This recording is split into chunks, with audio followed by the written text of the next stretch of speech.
Assalamu alaikum. My name is Miss Komal Aziz. I am a clinical psychologist and behavior therapist. I have 8 years experience in this field. आज जो है मैं dog सलाह के platform से बात कर रही हूँ। आज का जो टॉपिक है वो बहुत इंतहाई इम्पोर्टेंट जो है हमारी सोसाइटी का इशू है जिस पे आज मैं डिस्कस करने वाली हूँ। Today I want to discuss about the pregnancy stress.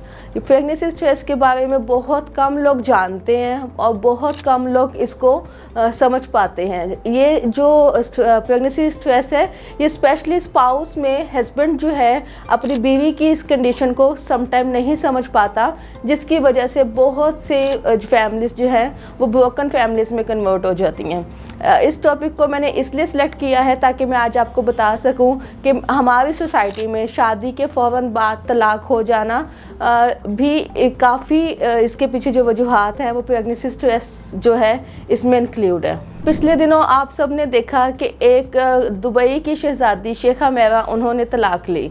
अच्छा, इसमें क्या हुआ कि प्रेगनेंसी में वो स्ट्रेस में थी फीमेल और उनके हस्बैंड जो थे उनको प्रॉपर टाइम नहीं दे पा रहे थे, जबकि ड्यूरिंग प्रेगनेंसी एक खातून को सबसे ज़्यादा अटेंशन उसके हस्बैंड की चाहिए और हम लोगों के जो मेल हज़रात हैं वो इस चीज़ को इम्पोर्टेंस नहीं देते।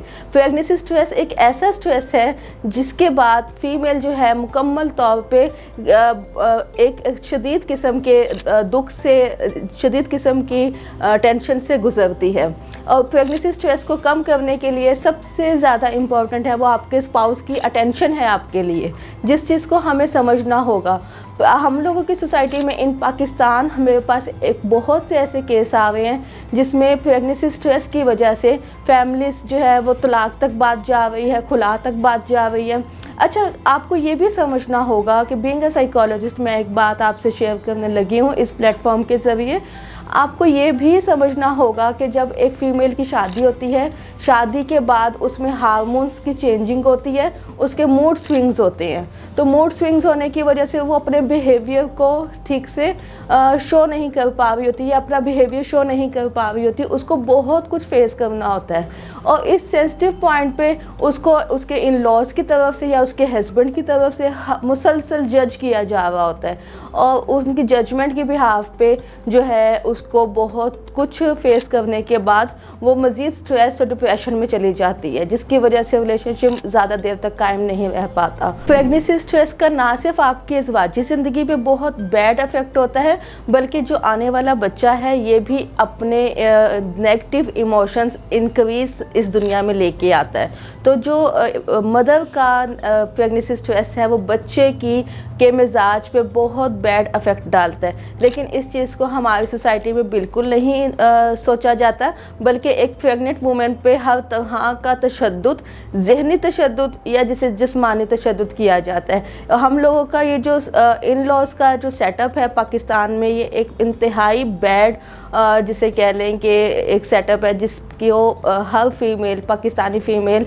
फेस करती है। इंतहाई ज़ालिमाना निज़ाम है हमारी इस सोसाइटी का। तो इस सिचुएशन में आपकी इज़वाजी ज़िंदगी भी तबाह हो रही होती है, आपके बच्चे की हेल्थ भी तबाह हो रही होती है, आपकी अपनी हेल्थ भी तबाह हो रही होती है। तो जब भी आप फील करें कि आपको हार्मोन इनबैलेंस होने की वजह से स्ट्रेस हुआ है या आपके जो ज़हनी हालत है या जिस्मानी हालत है वो डिस्टर्ब हुई है, तो आप एक साइकोलॉजिस्ट की हेल्प के तहत आप एक नॉर्मल लाइफ की तरफ आ सकते हैं। अब इस चीज़ को ओवरकम कैसे किया जा सकता है, इसके लिए मैं आपको 3-4 टिप्स बताऊँगी जिसको आपको फॉलो करना होगा और आप प्रेगनेंसी स्ट्रेस या हार्मोन इनबैलेंस होने की वजह से जो स्ट्रेस आप फेस कर रही हैं आप उसमें से निकल सकती हैं। फर्स्ट ऑफ ऑल, आपने सबसे पहले रात को सोने से पहले 5 से 6 मिनट के लिए अपना हेड जो है उसको डाउन करना है। डाउन इस तरह से करना है, बेड से अपना हेड डाउन करना है और आपका फेस छत के मतलब आपके ऊपर वाली साइड पे होना चाहिए और कुछ ताकि आपकी जो ब्लड की सर्कुलेशन है वो आपके हेड तक जा सके। 5 से 6 मिनट हेड डाउन करने के बाद जब आप उठेंगे तो आपने एकदम से नहीं उठना, आपने बहुत आस्ता से अपना हेड अप करना है ताकि जो आपकी जो ब्लड की सर्कुलेशन है वो पूरे जिस्म में आसानी से आ सके। इस सिचुएशन में इसके बाद आप फील करेंगे कि आपका जो एग्जाइटी का स्ट्रेस का लेवल है काफ़ी हद तक कम हुआ है। इसके अलावा जो आपने पानी पीना है उसको ना आपने ज़्यादा ठंडा पानी पीना है ना आपने गर्म पानी पीना है, नॉर्मल पानी पिए और पानी का इंटेक अपनी डेली रूटीन में बहुत ज़्यादा कर दे।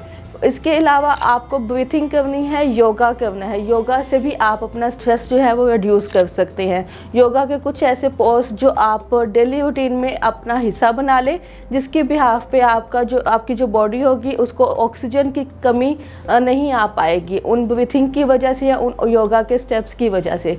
तो ये भी अपनी डेली रूटीन में इस चीज़ को ऐड करें। सबसे इम्पॉर्टेंट चीज़ जो है वो है वॉक जो है आपका स्ट्रेस रिड्यूस करने में बहुत अहमियत की हामिल है। जैसे कि अब मेरे पास कुछ ऐसे पेशेंट आते हैं जिनको मैं वॉक का बताती हूँ या टाइमिंग एडजस्ट करने का बताती हूँ। अब वो जब वॉक करेंगे तो या तो वो अपने छत की वॉक करना स्टार्ट कर देंगे या वो अपने शहर में वॉक करना स्टार्ट कर देंगे। हाँ, इसके ये भी इफ़ेक्टिव है, लेकिन इस हद तक नहीं है जिस हद तक एक मॉर्निंग वॉक को अहमियत दी जाती है।